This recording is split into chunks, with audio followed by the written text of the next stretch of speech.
And welcome, everybody, to the first episode of Strife's Sanctum with your host, Citizen Strife. Now, you may be wondering what this is, what this is about. I am an avid video game player. I'm an avid Japanese game player for anything from Final Fantasy to Persona, Mario, Zelda, Mega Man, you name it. I've been through the gamut. And I also do that on my own time as a content creator on both YouTube and Twitch.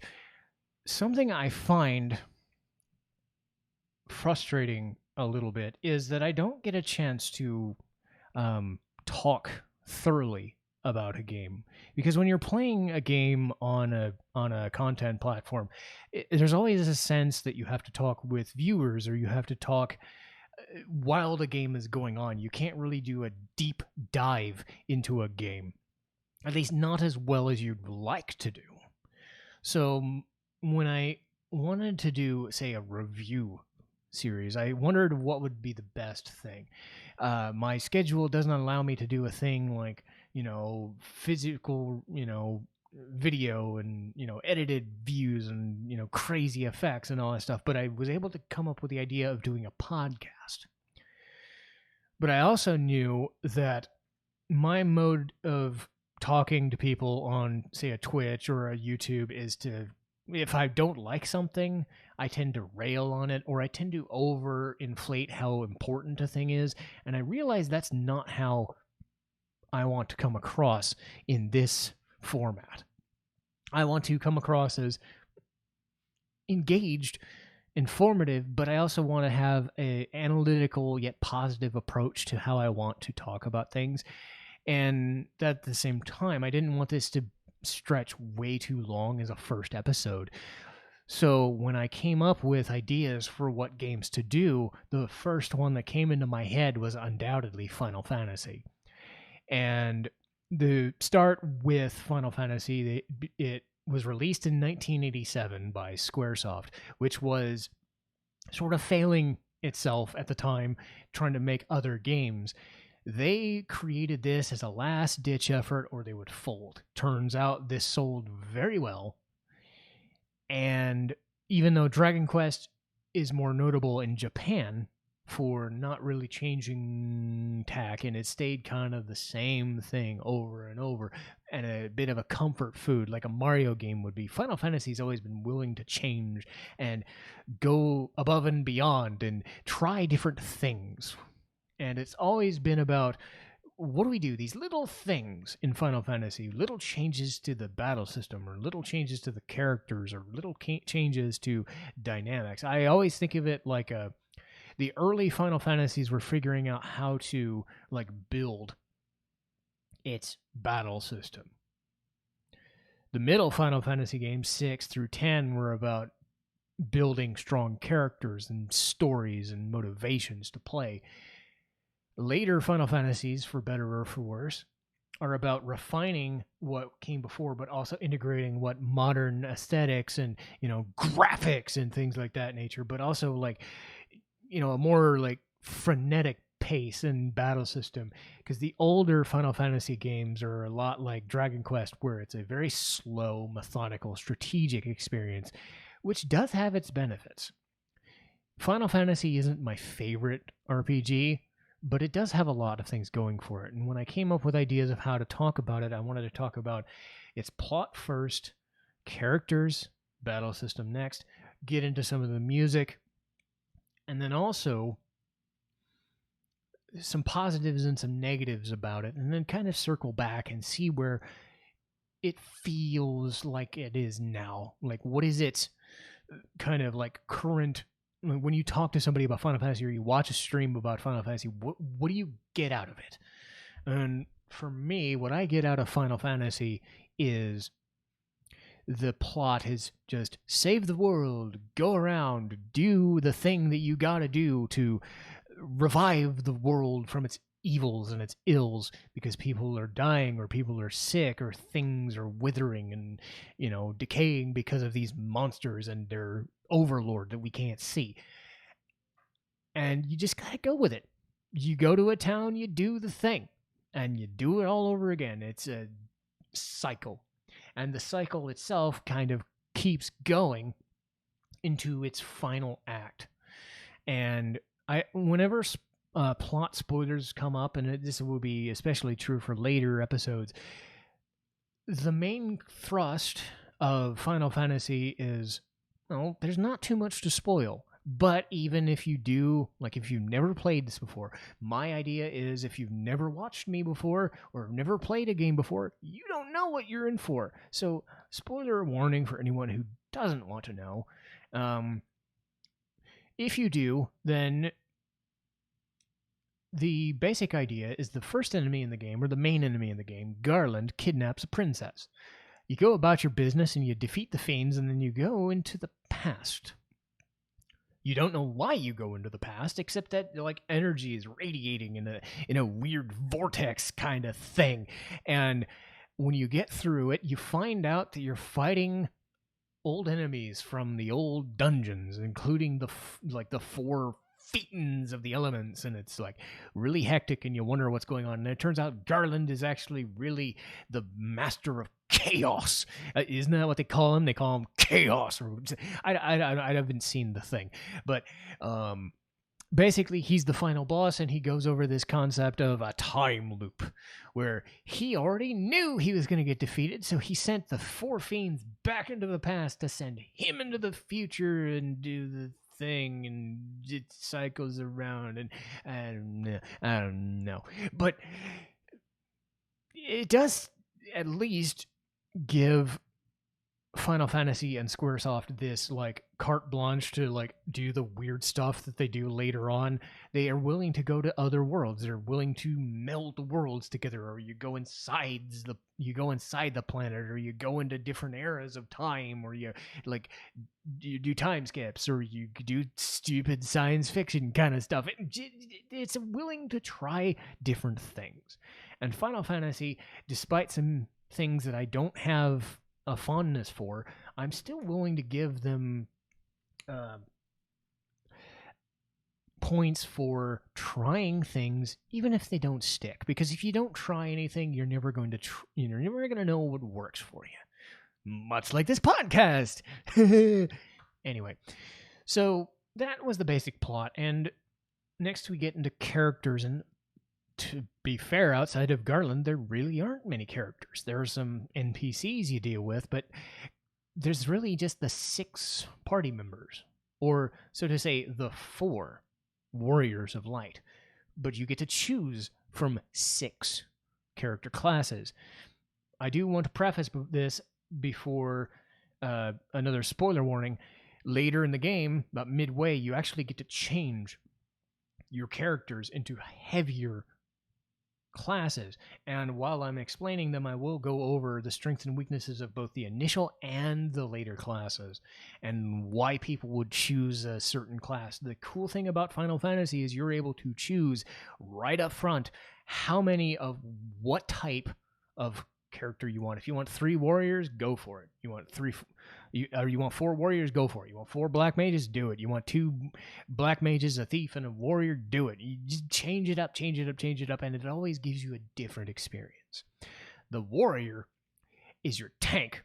He hits hard, he avoids damage. Everybody else is taking 20, 30, 40, 50 damage. He's taking 1, or he's taking 2, and he's doing about 20, 30, 50, 100, 300 damage, and it just doesn't stop. The drawback with him is he tends to take a lot of money to be viable. It's the term high maintenance. So later on, you need to buy the heaviest equipment. It gets pricey. Early on, maybe not so bad, maybe a couple of grind sessions, but no. You might have to wait it out or sell this really good piece of armor, or think, I'm just going to wait for the end of the game when I get the best stuff anyway from a dungeon. That might be a good approach, but it's still kind of a wait and see approach with the knight, which is what he becomes. Because he can use white magic, he becomes a full-on paladin. He can do a little bit of white magic, not the best amount, but he's still as viable a fighter as he ever was. He just smacks hard, and it works. You've also got a black mage. Speaking of hitting hard, instead of using weapons and instead of using armor, he's just standing there and he's just punching away. He's punching away and he's punching away. He's very low effort. The cool thing about the Black Knight, or the Black Mage, the Black Belt, excuse me, is that he doesn't require near as much work to become as viable as the warrior does or the fighter does. He does have less defense because he does have less equipment to handle, but later on, depending on the damage that you do to people, you actually do more damage than the fighter does with your bare hands, because that's what a martial artist does. I mean, you punch stuff. It just works. It's a staple class that has been there forever, much like a fighter, but it takes less effort. There's also the Thief, which is fine. He's a lighter weapons class. He's fast, I suppose, but early game, he's a bit frustrating. And I've heard a lot of people say it's not the Thief that's the draw. It's the Ninja. The Ninja is the opposite of the Knight, because he gets to use every weapon and he gets to use black magic. Not every black magic, but enough. So he's very versatile and makes up for that early game frustration. And if you can get past the Thief being a weaker class than a fighter or a red mage or a black belt, you can still find him being useful end game and being a great service to your party. As far as the mages go, they are the staples. You kind of have to have a mage, and you kind of have to have a white and a black mage. It just is a thing. Like, you can get away with certain fighter classes. Like, you can get away with a black belt, but I mean, you might suffer in defense a little bit, but you still fight and hit hard with them. What you don't hit hard with is, dying quick. Dying quick is bad. So you don't want that to happen. So you need a white mage to heal you. You need a black mage to do elemental damage. And they do that in spades. You can see where the simple effectiveness of the battle system is coming into play. You know what the classes are. You know what their defined classes are because they've been ingrained in Final Fantasy lore for so long. And then you have the red mage, who doesn't get as much lore, but is still an interesting idea because he gets to be the jack of all trades, master of none. So he can be the guy that is your secondary damage dealer, your secondary healer, your secondary offensive mage, if you want him to be. He gets to do a little bit of everything and be that, fail-safe system for your party. And it comes across in their upgrades. The white mage can get a high-level offensive spell, but just gets way better healing. You get a black mage who just does nuke. Like, yeah, you could throw out insta-death kills if you want. They almost never work, but you could just nuke a guy. So instead of like later games where they called it flare, nuke. It's just simple. It just works. Nuke.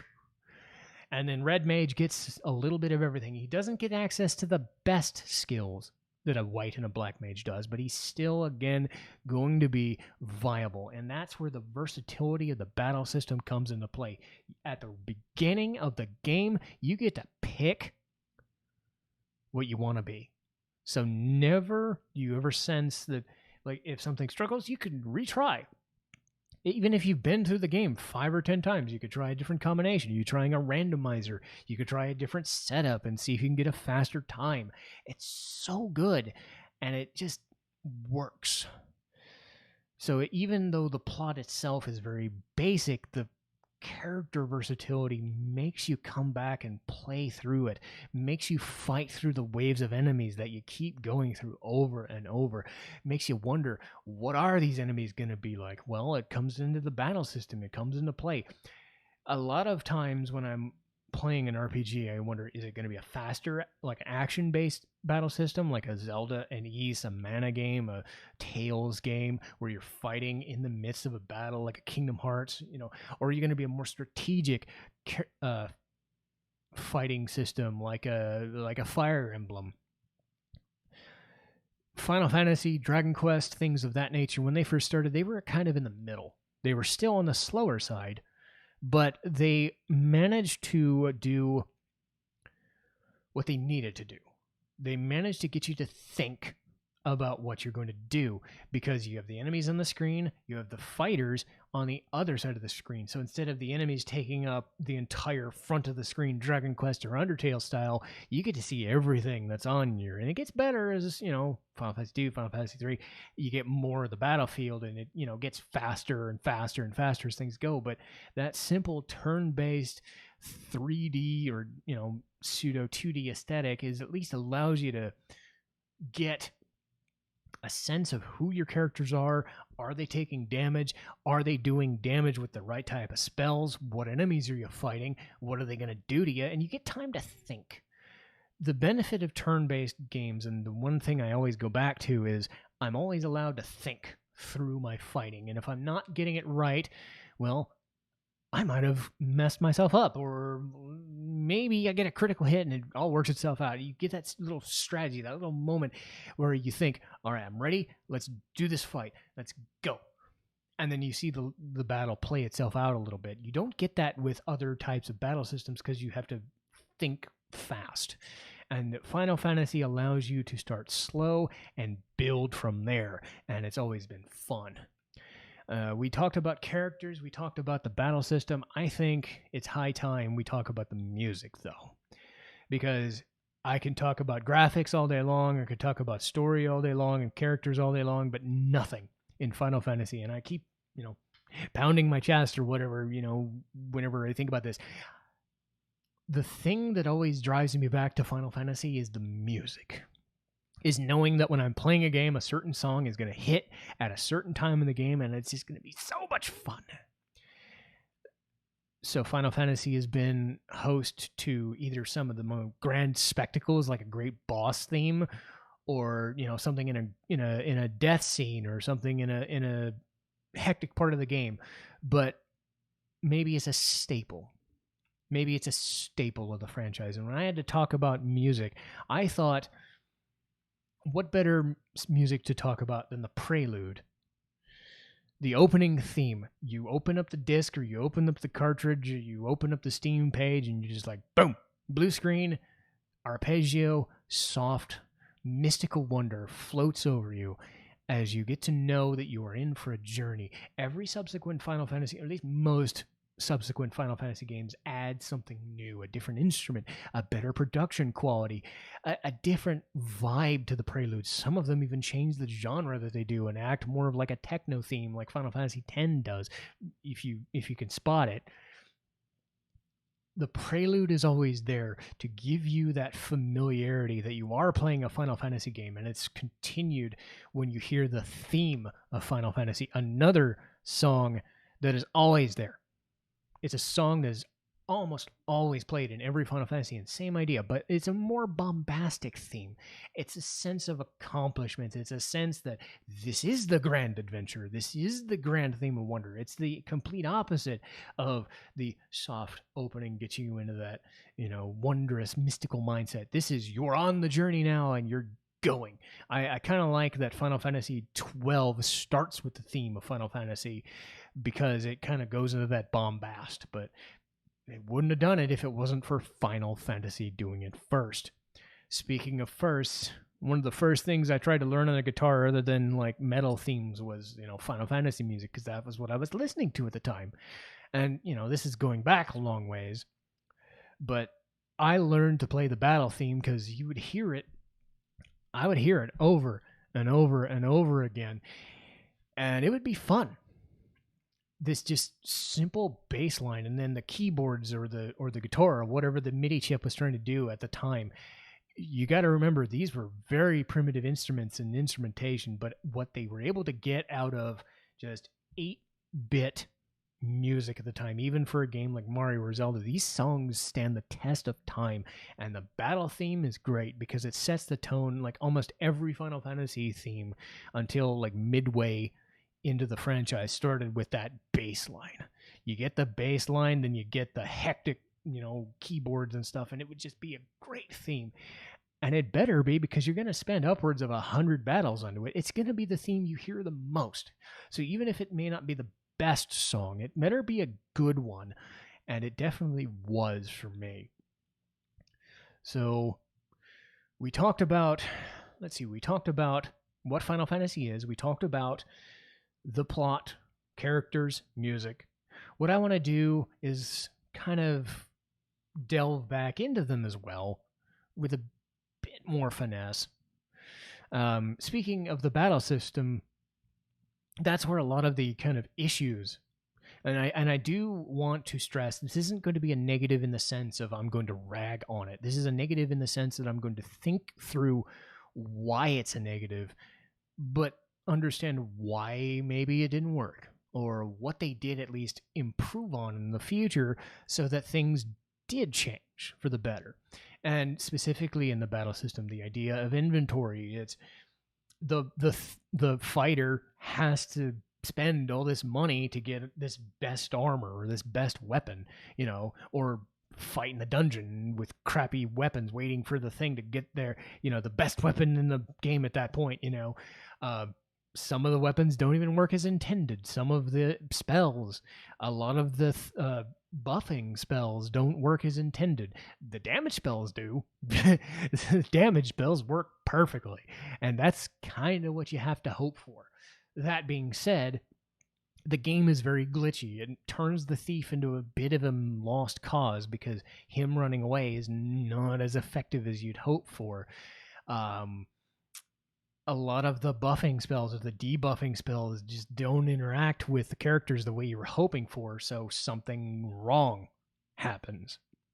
But again, this was their first attempt, and even if things like ineffective, the idea that you hit an enemy and he dies, and then you try to hit the enemy again and it doesn't instantly bounce to the other enemy, it just makes you think more.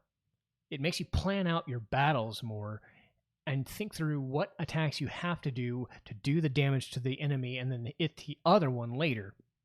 So there you go. The other thing that drives me up the wall a little bit is the time loop. And I spoke about this before. And sorry if my voice is cracking. I actually had to re-record this. The time loop sets the tone for Final Fantasy in the sense that they are going to do different things. And even though it can be an interesting experience, it doesn't always mean it's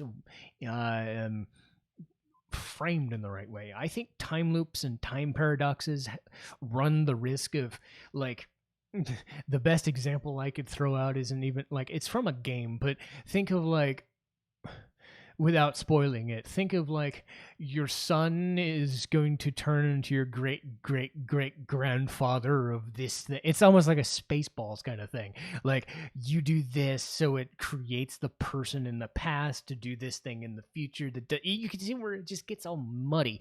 And the idea that Garland himself goes through this like weird change, and sorry for the slap there, but you go for this weird time paradox idea and it doesn't flesh itself out.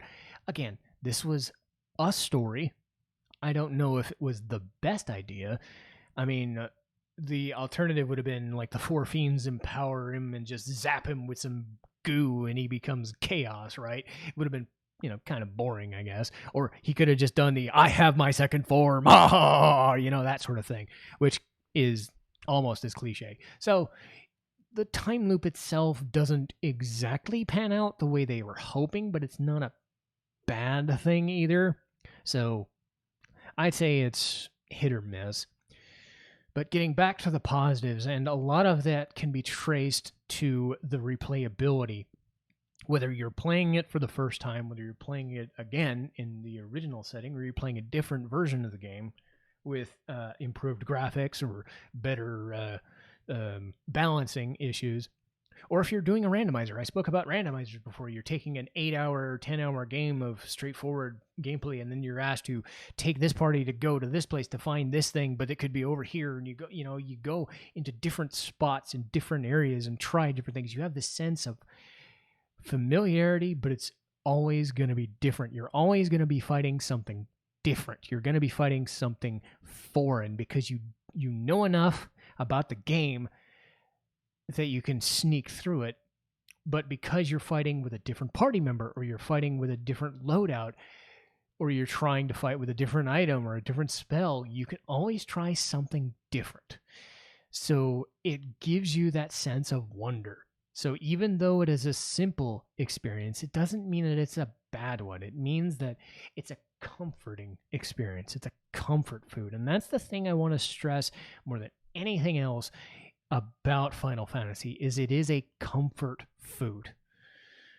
Even if other games are hit or miss or good or bad, or, you know, even if you don't think Final Fantasy 1 is the best Final Fantasy, I don't think anybody's going to say it's their best. It may be their favorite, but it's always going to have a place because of that simplicity. And I do want to take this time to go back and refresh it before ending today.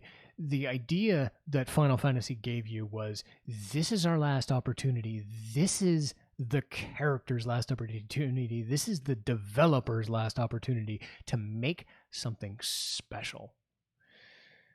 And they succeeded. The party succeeded. The enemy, like the developers, succeeded more than they could have imagined, because even 35 years later, people still talk about this game. They still have that sense of, where were you when you first played this? Where were you when you first tried this thing or this thing or this thing, or fought this guy and changed and tried this version of the game? Because you could try a different version. And especially now that stuff like the Pixel remasters are coming out, or the new Chaos game is coming out, you know, it's like, Final Fantasy is always going to be there. And it's always going to be there for you if you need it. Again, is it my favorite? No. But I respect what it did at the time it did it, because without it, the franchise as a whole would have not existed anymore. But that should do it for me. Hopefully, people enjoyed it.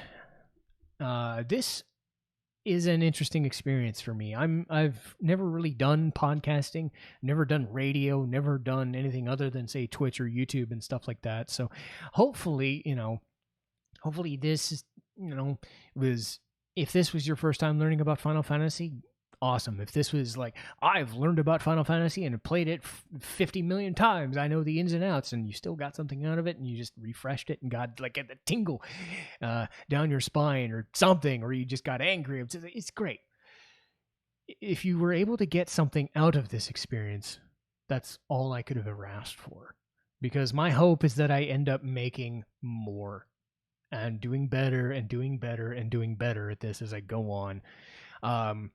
And it's not just going to be Final Fantasy. It's going to be other franchises, and not just Square Enix franchises. I mean, it's going to be the next one in 2 weeks is going to be Secret of Mana.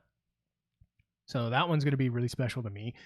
I do have other games in different franchises like Tales, Persona, Dot Hack, Odin Sphere is a one-off, like every other Final Fantasy game, but Mario, Link, or Zelda, I keep saying Link, Sonic, you name it. Any game from Japan that I know I've played or want to play, I've probably done it and really want to do an episode about it and kind of review them in the same way. But again, I'm hoping that it came across in a positive way. I don't want any of this to become as like a negative experience. I don't want anybody to feel like I'm trying to rag on a game here. So if I get to another game and I feel that I'm not as familiar with it, let's say if you wanted me to play a game that I hadn't thought of before, I have time, I want to play it, like a Suikoden or a Legend of Dragoon or whatever. If a game that you can think of is something that I might not have put on my list and would want to hear me talk about it, I'll put it on my list. If you do have some like concerns or comments or just general words of what I could do better, what I can do better to make this the best podcast for you as a listener and for me as a presenter, please let me know. Please comment. I'd love to hear what you guys have to say. I'd love for this to become a thing that people would enjoy and talk about and share with other people. But if not, if you'd like to just watch video game footage, I do stuff on Twitch with citizen_strife. I mostly play Persona rhythm games and dancing games on there just as a change of pace. I do JRPG playthroughs on this channel primarily. This is my first chance at doing a podcast. I loved how I said it, podcast. But again, this is going to be a thing I hope to build something and build a different type of audience. Maybe you're not into the games but want to hear about them or hear me review them, or like you're thinking about wanting to buy them and don't know if you want to buy them. If this is doing any of that, then thank you. And if this has influenced you at all, if this is a good thing for you, I will keep doing it and I will really appreciate it. All I know is that without people helping you in your daily lives, you would be nothing. Not in a bad way. I mean in a sense of gratitude. So if nothing else, I do want to say thank you to anyone who listened to it, whether it had been for a second, whether for a minute, or the entire podcast. If you enjoyed it, thank you. And this is Citizen Strife, signing off.